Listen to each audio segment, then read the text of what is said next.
makakasama natin si Attorney J.V. Hinlod, Deputy Secretary General for Visayas po ng PDP Laban. Attorney, maayong aga. Si Admar po ito kasama si Almar dito po sa SMNA. Maraming salamat po sa inyong oras.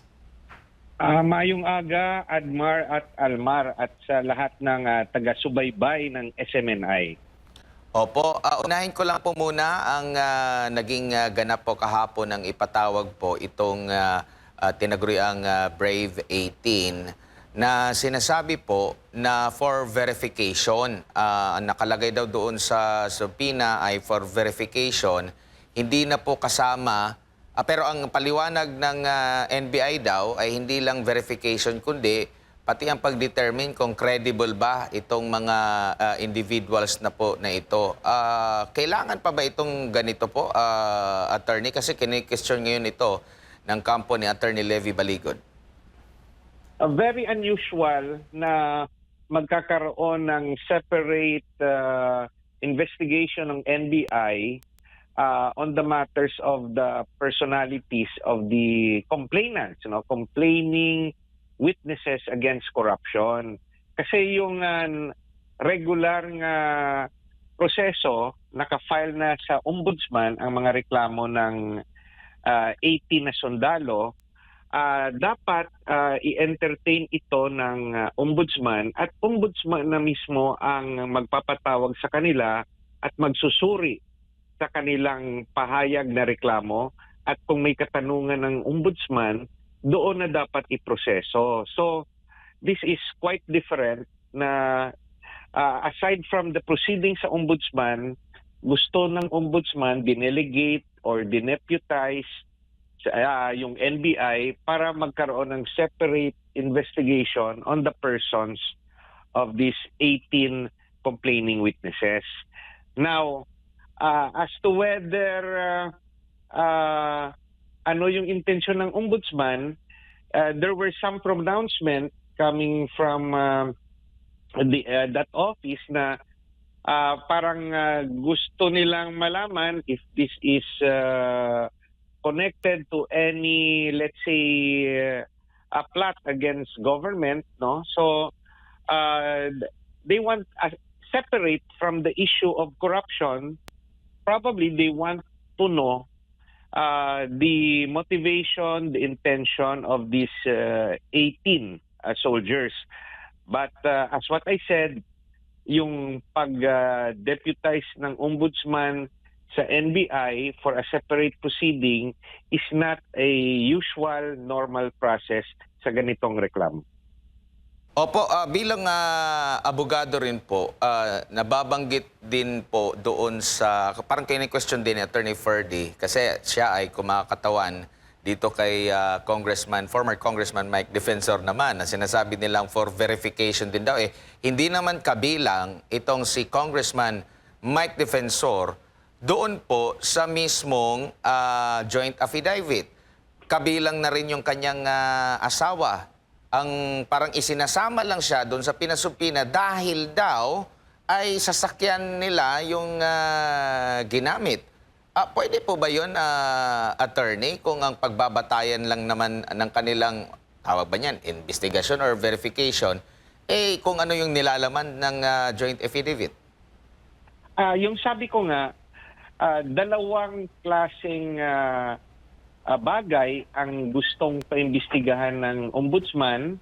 Yung main case is the ombudsman is forced by law, by its duty, to entertain the corruption complaint by the 18 soldiers against politicians.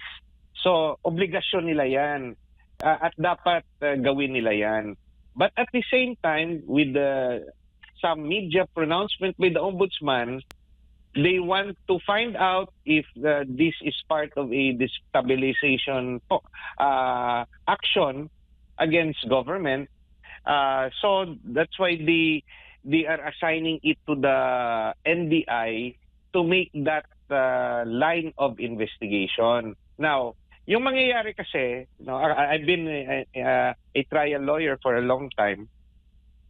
Pag sinabi ng NBI, may findings kami na ito'y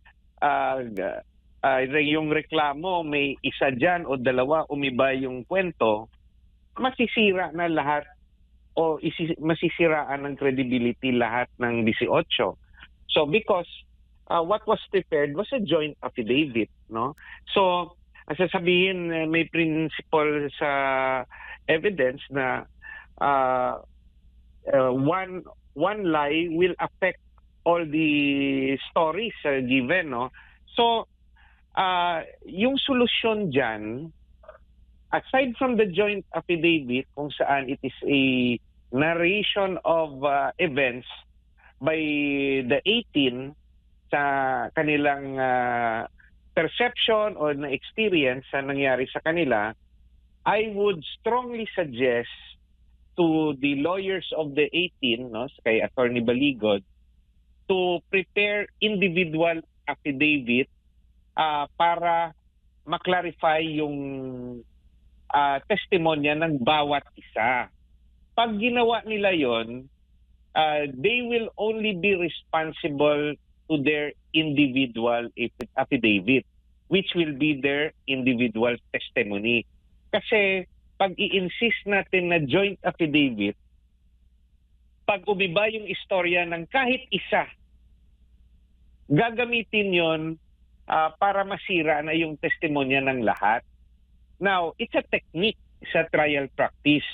And at the same time, sayang yung pagkakataon kasi the Filipino people deserves to know the truth. Ano ba ang kwento sa likod ng maleta? At ito bakit hanggang ngayon lumabas dati si Gutesa at biglang nagtago, ngayon lumabas yung 18 soldiers, meron silang sinasabi, bakit ang tahimik, no, ni Zaldico at ng abogado ni Zaldico at hindi nila kinontra yung testimonya ng 18 soldiers? Kasi yung ini-implicate doon ng 18 soldiers si Zaldico at kung sinong iniutos na dalhan ng maleta. Bakit hindi kinontradict o sinabing sinungaling ni Zaldico yung 18? And habang tumatagal, lalong lumalakas yung bersyon ng 18 kasi hindi nga kinokontra ni Zaldico, who is directly linked to the testimonies of the 18. But I will repeat, ang lawyer o lawyers ng 18 soldiers must prepare at the earliest separate and individual affidavits to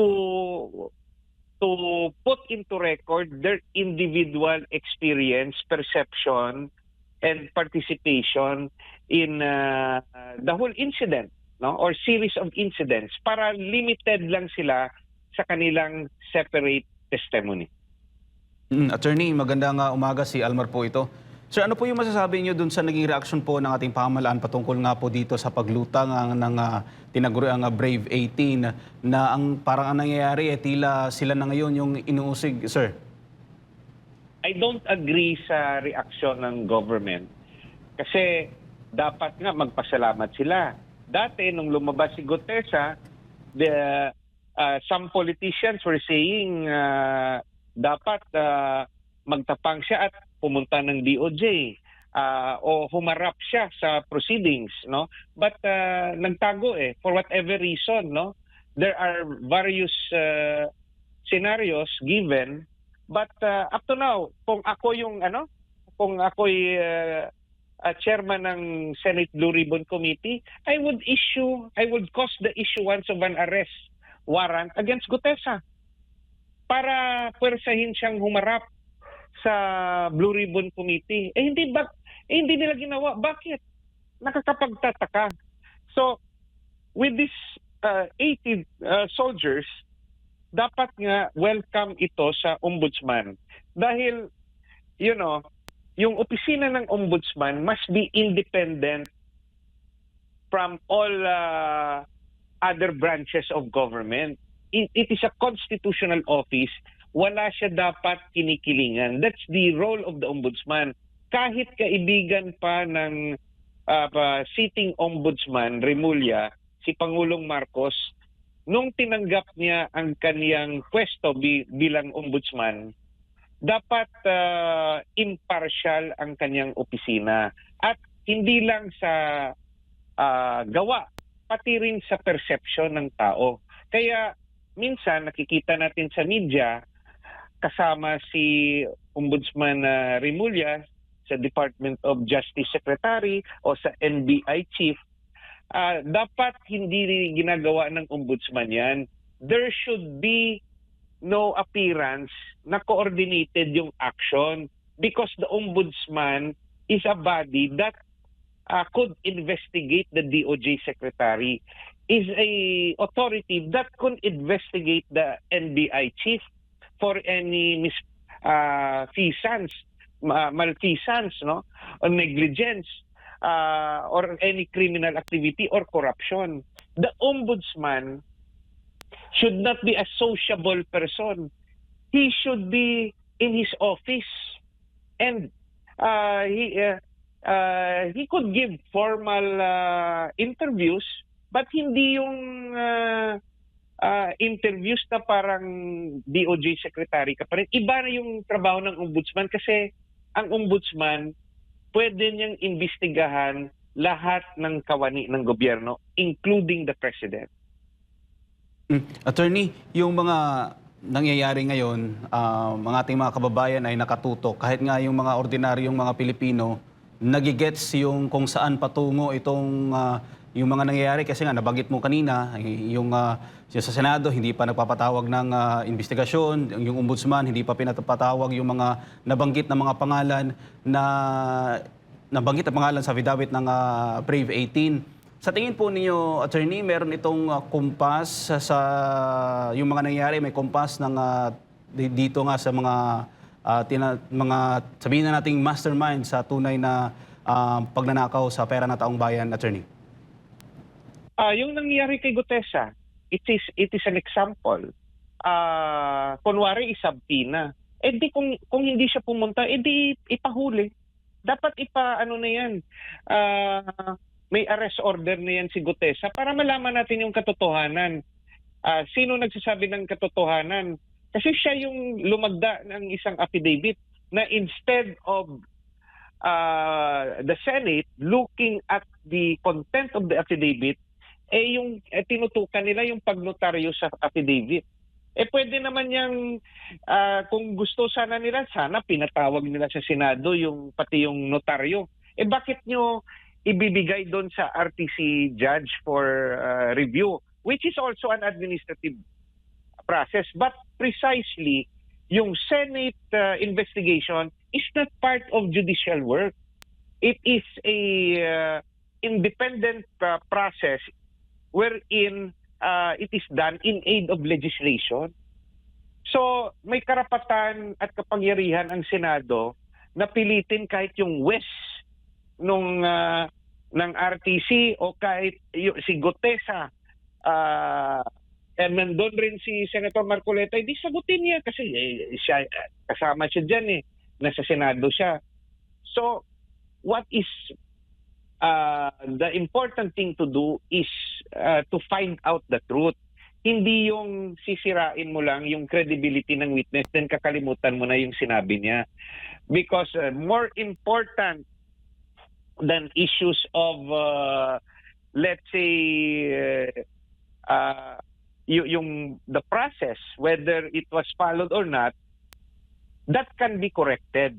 Yung let's say inadvertence in the process, but we don't want to destroy the opportunity to find out the truth because masyadong malaki ang korupsyon na ina-allege na nangyari, no, at itinuturo ni Gutesa at ng 18 soldiers.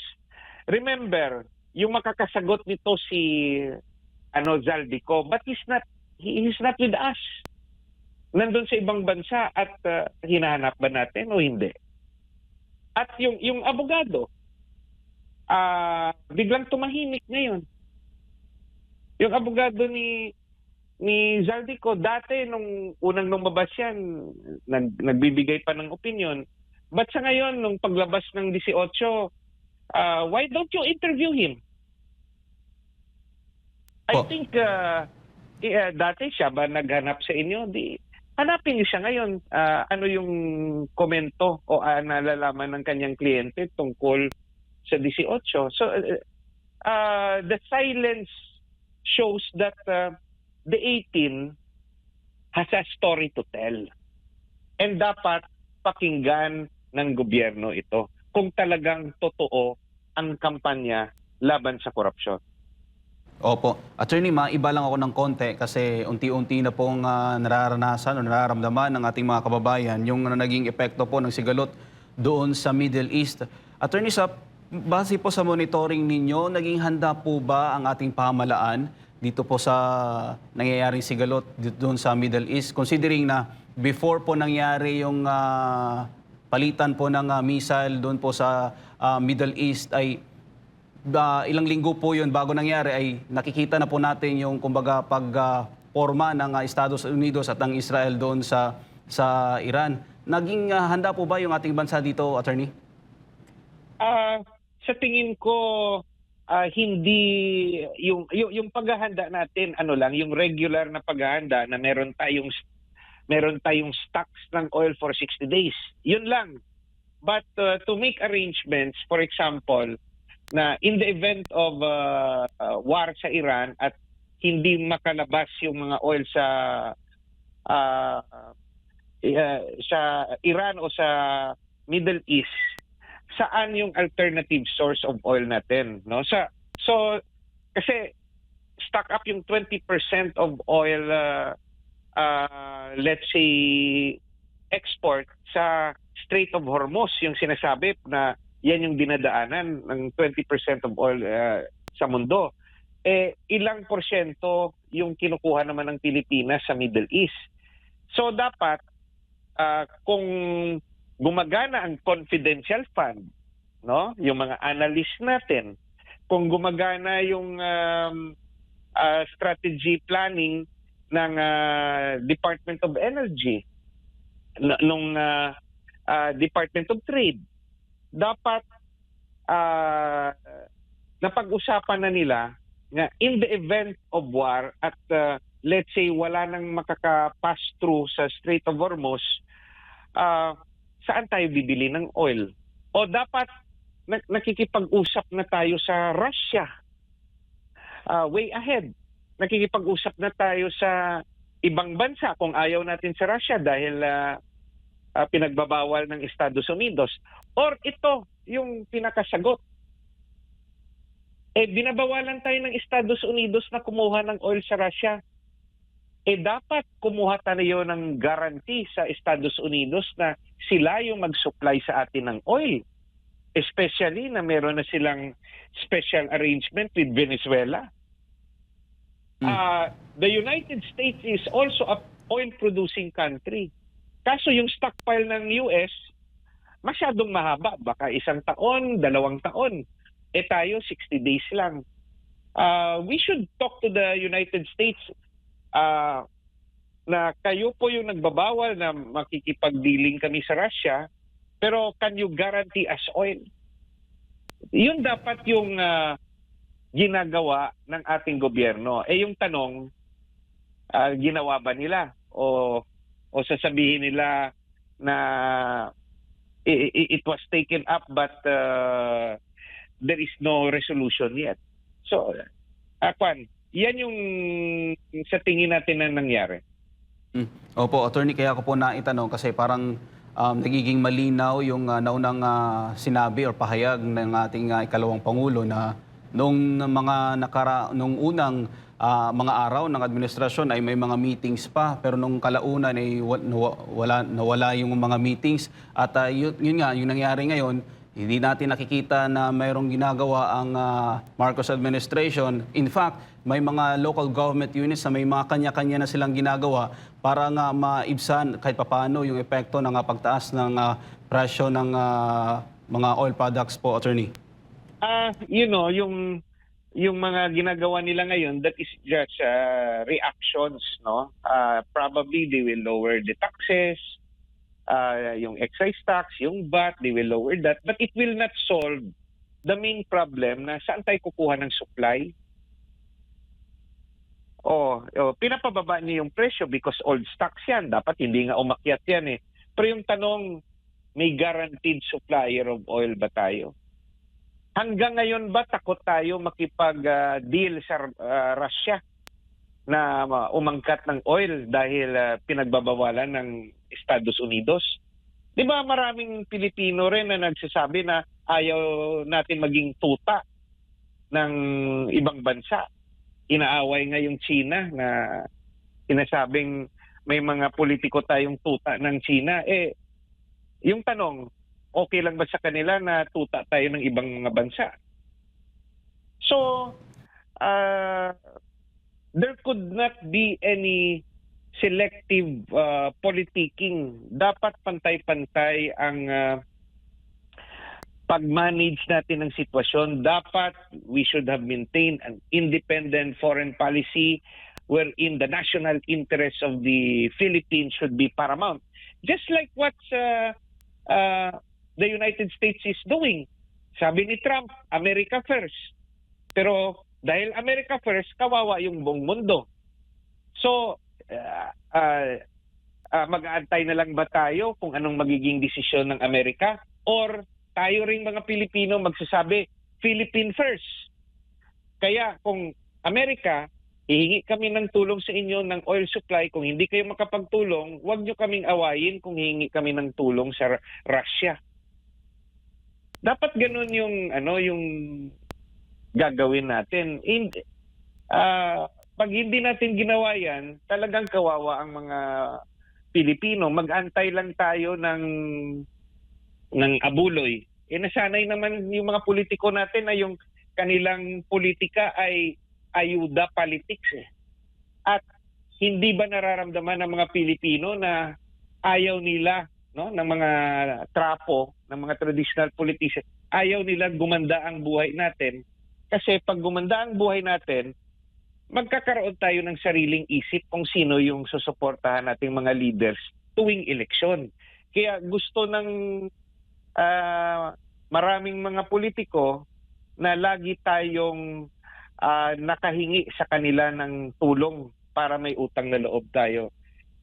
And that mistake continues to happen. Tignan nyo tada eleksyon.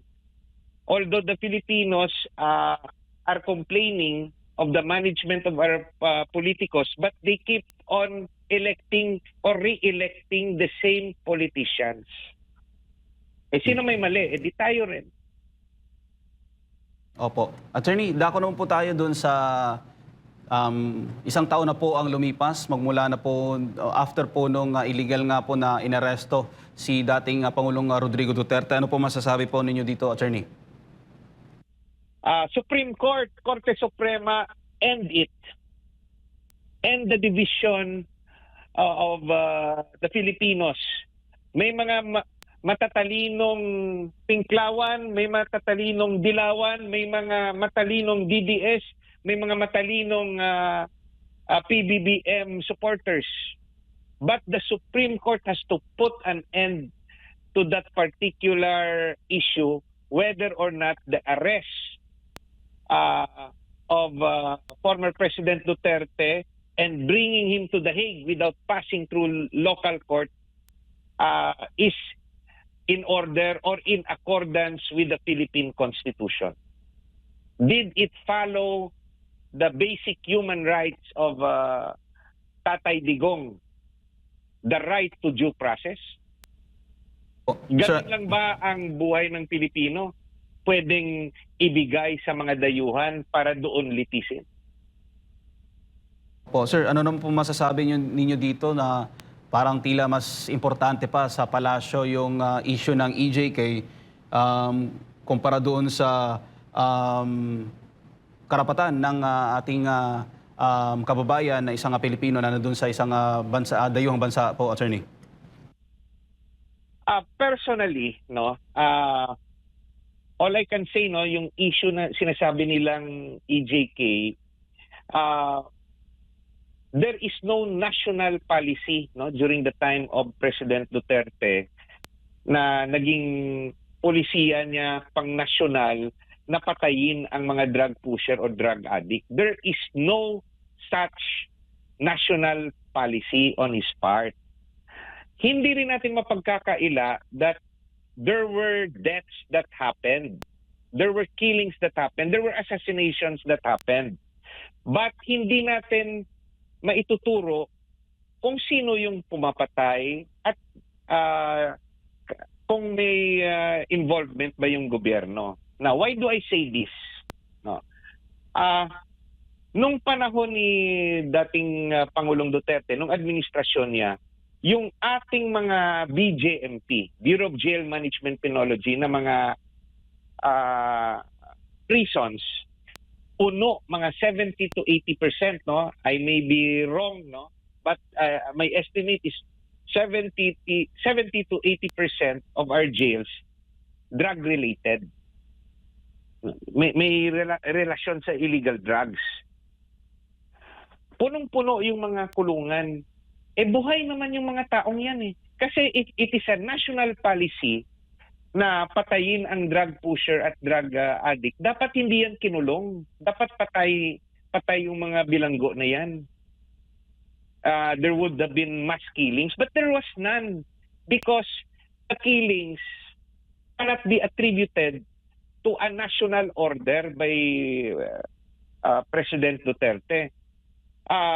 It could have been done by men in uniform or by the syndicates na takot sila na mabuking o malaman ni President Duterte yung kanilang involvement sa sindikato. Pinapatay nila yung kanilang runner o yung kanilang mga contact sa underworld. Hindi ba natin inimbestigahan yan? Siyempre, matatakot yung kung may mga corrupt na pulis o sundalo na yumaman sila dahil hindi sila satisfied sa kanilang regular na sahod. Gusto magpayaman as protector. Binibigyan sila ng protection money. Nung pagpasok ni Pangulong Duterte, di kinabahan sila kasi merong strong campaign against illegal drugs. Baka ituro sila. Anong gagawin nila? It is really possible na sila yung nagpapatay.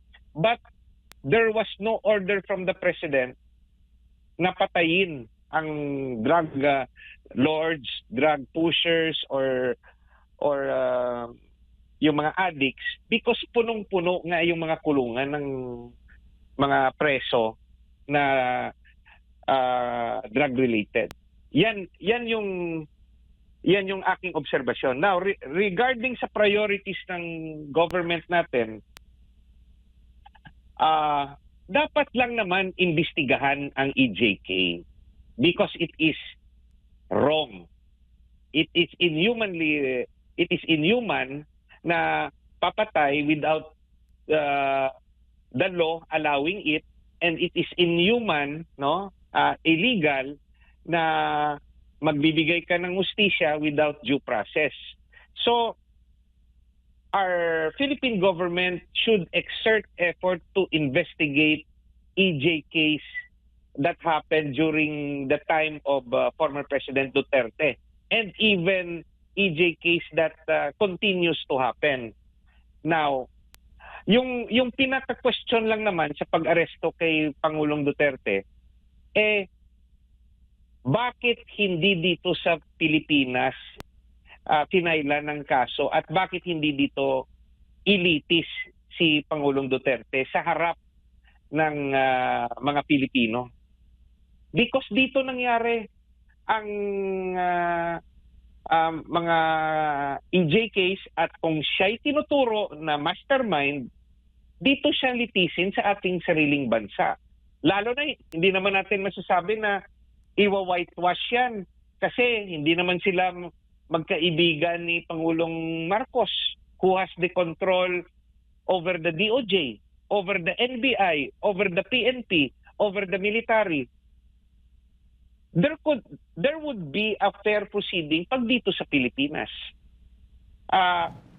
because wala talagang karapatan ang ICC at jurisdiction over the person of former President Duterte dahil nag-pull out na nga yung Pilipinas sa kasunduan to be part of the ICC, and the ICC prosecution failed to initiate the case within 1 year as required by their own rules.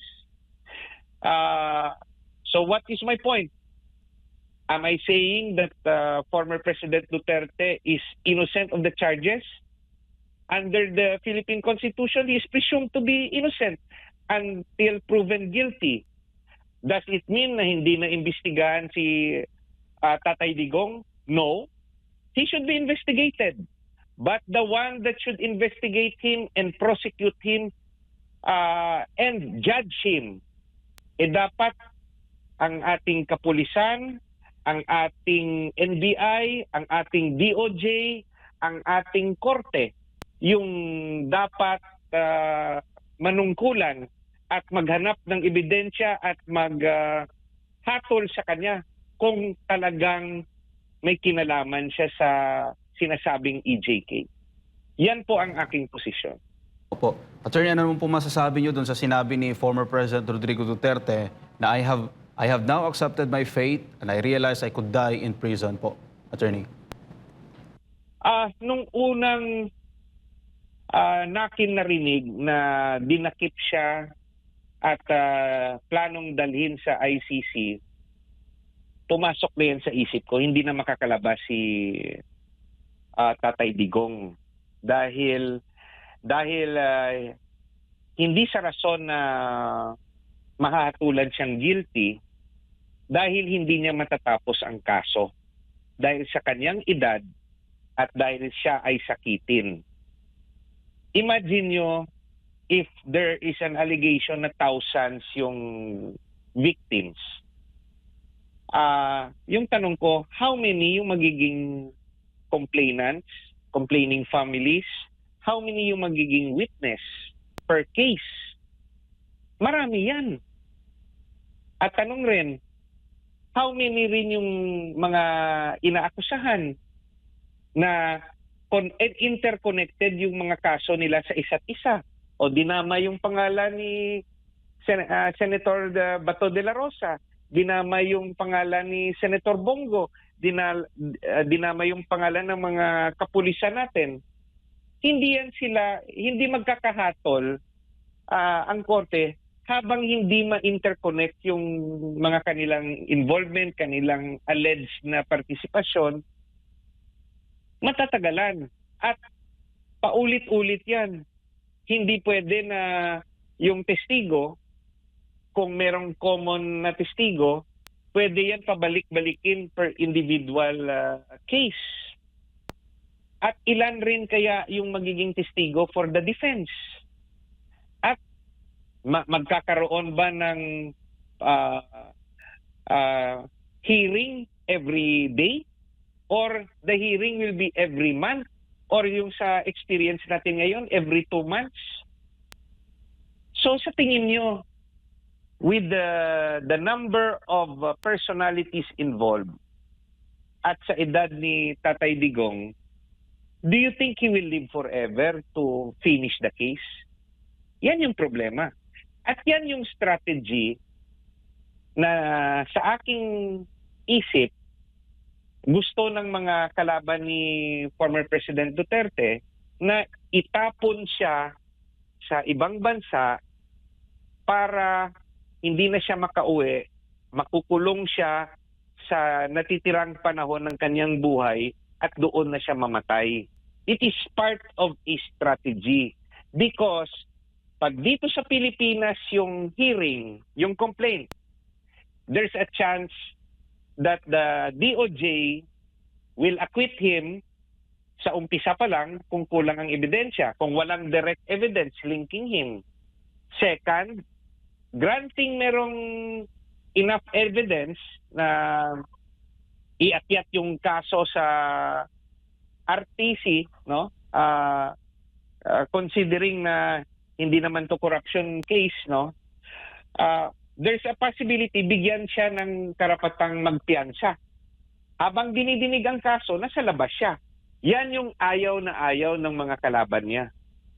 And third, pag dito sa Pilipinas, because we believe na yung sa justice system natin nagsasabi na kailangan i-prove nila beyond reasonable doubt para to convict him, there's a chance may tinatawag tayong demurrer to evidence na pagpresenta pa lang at pagkatapos magpresenta ng testigo at ng ebidensya ng prosecution, sasabihin ng depensa, hindi na kami magpipresenta ng aming witnesses.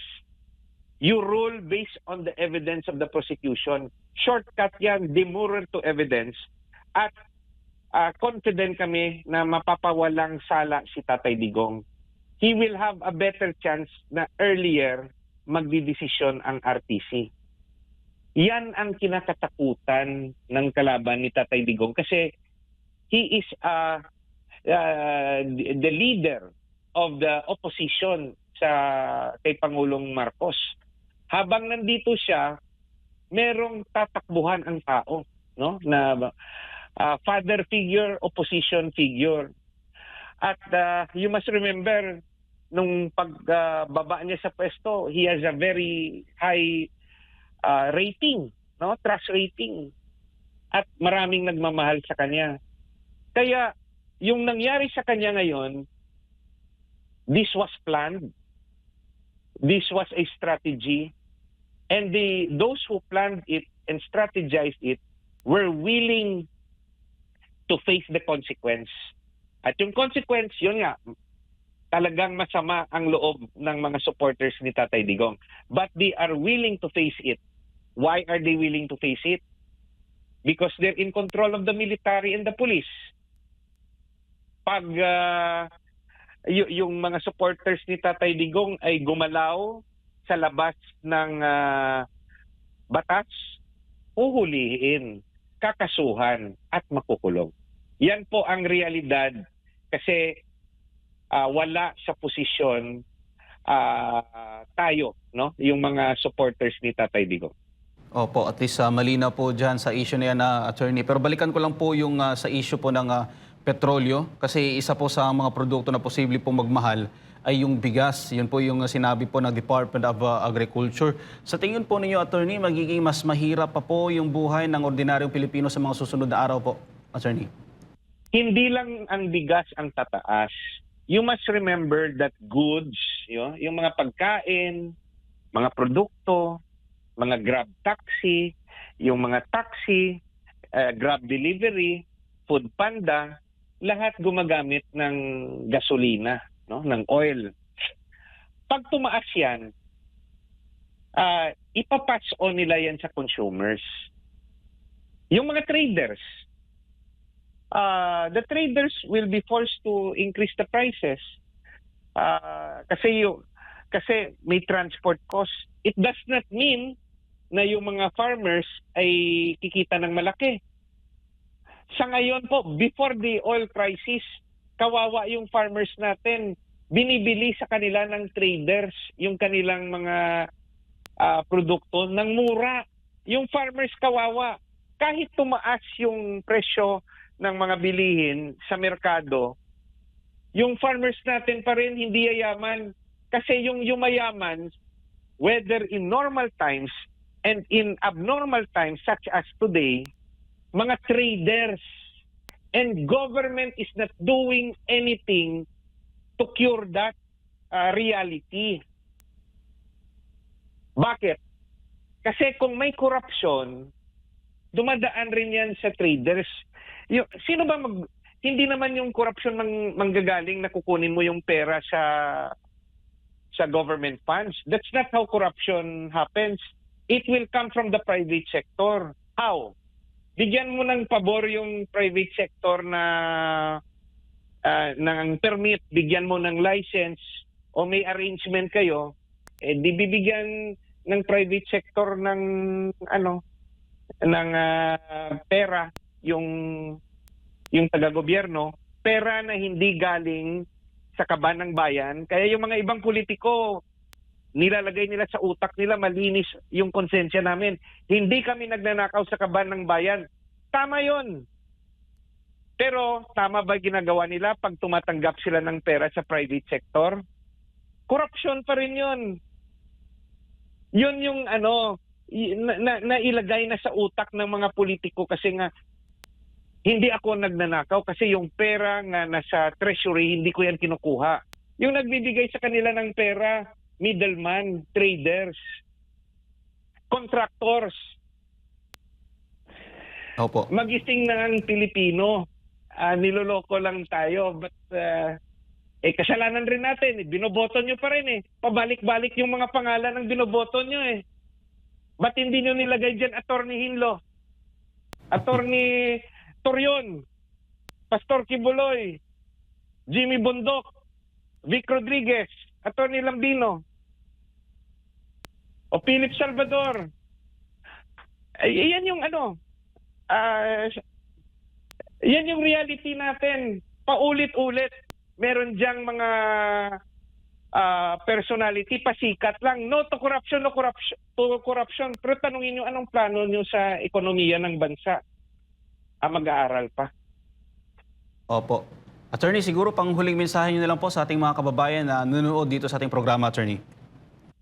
Binabalik ko every time I guest, no, na nagiging guest ako sa SMNI, yung democratic process natin nagtuturo sa atin sa 2028 election. Kahit popular ang ating pambato o magiging pambato at yung magiging mga senador niya, kung hindi natin maayos ang vote counting machine na issue at hindi tayo babalik sa manual counting, hindi natin alam kung yung totoong bilang ay mangyayari. That's why I would like to remind everybody, dapat magkampanya tayo na yung bilangan sa 2028 election should be manual at the precinct level. Then pwede ng yung transmission electronic. We have to work within the democratic process kasi alam nyo naman, pag nagpanawagan kayo outside the democratic process, kawawa tayo. Ikukulong tayo ng ayaw umalis sa mga pwesto nila. Salamat po. Yan po. Salamat si Attorney JV Hinlo po mga kapartner. Atin pong nakasama ngayon pong umaga.